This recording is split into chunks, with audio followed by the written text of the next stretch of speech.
오늘 시인은 과거에 자기 민족이 포로되었던 것을 떠올리고 있습니다. 포로되었다라고 하는 것이 무슨 뜻입니까? 내 힘으로는 아무것도 할 수 없는 상황이라고 하는 뜻입니다. 내가 하나님 앞에 나가거나 내가 자발적으로 어떻게 할 수 있는 어떤 여지도 없는 것, 그것이 바로 포로되었다라고 하는 뜻입니다. 이스라엘 백성이 과거에 포로로 끌려간 경험이 있었습니다. 그래서 시인은 그때를 회상하면서 어떻게 고백하고 있습니까? 1절 여호와여 주께서 주의 땅에 은혜를 베푸사 야곱의 포로된 자들이 돌아오게 하셨으며, 포로된 자, 아무것도 할 수 없는 자들이 오직 구할 수 있는 것은 무엇일까요? 하나님의 은혜밖에 없어요. 내가 무엇을 할 수 있는 게 아니에요. 내가 하나님 앞에 무엇을 해야 된다라고 하는 것은 알고 있습니다. 그러나 그것을 할 힘이 없고 할 수 있는 상황이 안 됩니다. 그때 우리가 할 수 있는 유일한 것은 무엇밖에 없습니까? 오직 하나님의 하늘로부터 내려주시는 그 은혜, 그것을 구하는 길밖에 없다는 것입니다. 제가 설교 준비를 하면서 1절을 보고 제가 눈물이 막 맺혀서 그 다음 2절을 넘어갈 수가 없더라고요. 오늘 시인이 1절에서 여호와여 주께서 주의 땅에 은혜를 베풀어 주시옵소서 이렇게 기도하고 있습니다. 이것이 오늘 우리의 탄식이 아니겠습니까? 오늘 아침에도 새벽에 신문을 보면 탄식할 일밖에 없어요. 완도에서 일가족 3명이 그렇게 극단적인 상황 가운데 몰아가서 아이와 함께 그 죽은 사건, 그것을 우리가 어떻게 봐야 할 것입니까?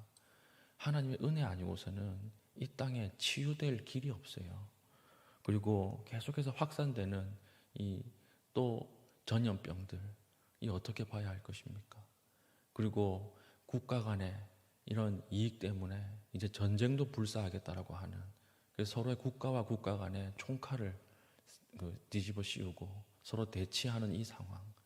우리나라에서는 또 남과 북, 진보와 보수, 청년과 장년, 남자와 여자 이렇게 갈려서 서로가 서로를 향해서 대치하고 있는 이런 상황. 답이 없어요. 길이 없고. 교회는 어떻습니까? 교회도 서로 싸우고 분열되고 다 깨져서 이제는 성도들이 이 교회 저 교회, 이번 주에는 A 교회 갔다가 저번 주에는, 다음 주에는 B 교회 가는, 이렇게 유리방황하는 하나님의 백성들을 보면서 오늘 우리의 탄식이 어떤 탄식입니까? 하나님, 이 땅에 은혜를 베풀어 주시옵소서. 이 기도밖에 할 수가 없는 상황이 되어버렸습니다. 우리가 포로되었던 상황에서 하나님의 은혜를 부어주셔야 되는데 어떤 은혜를 부어주셔야 될까요? 폭포수와 같은 은혜를 부어주셔야 돼요. 이게 포로된 자들을 돌아오게 하는 하나님의 길입니다. 단순히 우리가 그냥 일용할 정도의 은혜를 부어주시는 것이 아니라 오늘 이 시대에 우리에게 부어주셔야 할 하나님의 은혜는 감당할 수 없는 은혜, 폭포수와 같은 은혜, 해일과 같은 은혜가 필요하다라고 하는 것이죠. 그만큼 우리의 죄악이 가득 찼고 우리의 허물이 하늘에 닿아 있습니다. 우리 지난주 비가 온 것처럼 비가 오면 강둑이 불어나서 거기에 많은 것들이 떠내려오지요. 떠내려와서 교각에 나무 가지나 쓰레기들이 막 걸려요.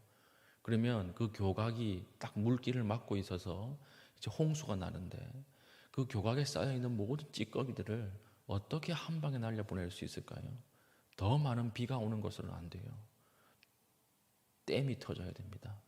댐이 터져야 엄청난 해일 같은 물이 휩쓸고 지나가야 교각에 막혀있는 모든 찌꺼기들이 다 사라지는 것처럼 오늘 우리 시대에 우리가 가지고 있는 죄악과 허물들을 몰아내는 것은 하나밖에 없어요. 하나님의 폭포수와 같은 은혜, 해일과 같은 은혜, 감당할 수 없는 은혜예요. 이것을 과거 포로 경험을 했던 시인이 떠올리면서 하나님을 찬양하고 있다라고 하는 것입니다. 오늘 우리에게 이런 은혜가 필요하다는 거죠. 그래서 7절 보십시오. 여호와여 주의 인자하심을 우리에게 보이시며 주의 구원을 우리에게 주소서. 하나님께서 우리에게 인자를 베풀어 주십시오. 우리를 구원해 주십시오. 이 기도밖에 할 수 없다는 것입니다. 그럼 하나님은 어떤 하나님이십니까?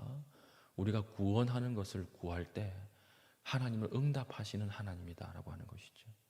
그 백성이 고통 가운데 부르짖을 때 하나님은 반드시 포로에서 해방시키시고 돌아오게 만드시는 하나님이다. 이것을 지금 성경은 우리에게 말씀하고 있다라고 하는 것입니다. 하나님의 폭포수처럼 베푸시는 은혜가 무엇입니까? 8절에 나와 있습니다. 내가 하나님 여호와께서 하실 말씀을 들으리니 무릇 그의 백성 그의 성도들에게 화평을 말씀하실 것이라. 하늘로부터 내려오는 이 은혜가 무엇입니까? 화평이라는 거예요. 화평과 평화, 하나님과의 평화, 사람과 사람 사이에 깃드는 평화, 이것을 하나님이 은혜로 내려줄 것이다. 너희가 기도할 때, 포로로 끌려갈 때, 화평이 없을 때 내가 하늘로부터 엄청난 폭포와 같은 은혜를 내려줄 것인데 그것이 바로 화평의 폭포가 내려올 것이다. 이렇게 이야기합니다. 10절, 인애와 진리가 같이 만나고 의와 화평이 서로 입맞출 것이다. 이렇게 이야기하고 있죠. 인애와 진리가 무엇입니까? 인애는 사랑이라는 뜻이. 진짜 진리는 사랑과 만나지 않으면 아무 쓸모가 없죠.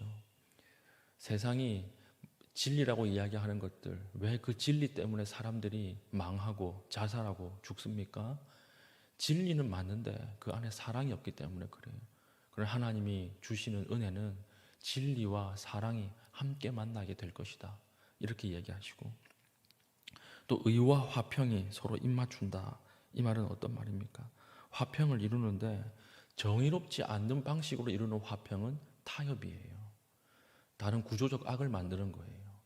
근데 하나님이 주시는 은혜는 너희가 화평을 이루는데 정의 가운데 모든 사람이 하나님 앞으로 돌아오게 만드는 이런 정의가 이루어지는 중에 화평이 이루어질 것이다. 이렇게 이야기합니다.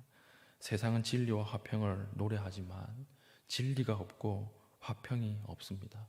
그 이유가 무엇입니까? 사랑이 없고 의로움이 없기 때문에 그렇습니다. 오늘 우리가 정말 하나님 앞에 이 폭우 가운데 기도해야 할 것은 무엇입니까? 오늘 이 땅을 놓고 좀 기도했으면 좋겠어요. 하나님, 이 땅을 보십시오. 포로된 땅입니다. 죄악 가운데 넘어가 있는 땅입니다. 우리나라가 어떻게 하다가 이렇게 됐습니까, 하나님? 이것을 좀 안타까워하면서 기도하는 그런 은혜가 있길 바랍니다. 그래서 기도하는 중에 하나님, 폭포수와 같은 화평을 내려주십시오. 모든 적대적인 것들이 다 사라지고 예수 그리스도가 돌아가실 때 십자가 위에서 자기를 향해서 손가락질하는 그 사람들을 향해서도 용서해달라고 기도하신 그 예수의 마음을 오늘 우리 마음 가운데 부어 주십시오. 그래서 우리의 그 적대하는 마음, 미워하는 마음들이 다 사라지고 하나님 주신 이 화평, 하나님이 주신 진리, 인애와 의가 가득한 이 땅이 되게 해달라고 기도할 수 있는 믿음의 신실한 주의 백성 되기를 축복합니다. 이 시간 기도하겠습니다. 기도할 때 하나님, 우리 이 땅에 주의 은혜, 긍휼을 베풀어 주시옵소서. 신실하게 살고자 하는 자들을 오늘 하루에도 일으키시고 주의 말씀을 따라서 하나님 앞에 살아갈 수 있는 은혜와 용기도 허락하여 주시옵소서. 기도하신 이후에 개인적인 기도의 제목을 가지고 기도하시고 자유롭게 돌아가시겠습니다.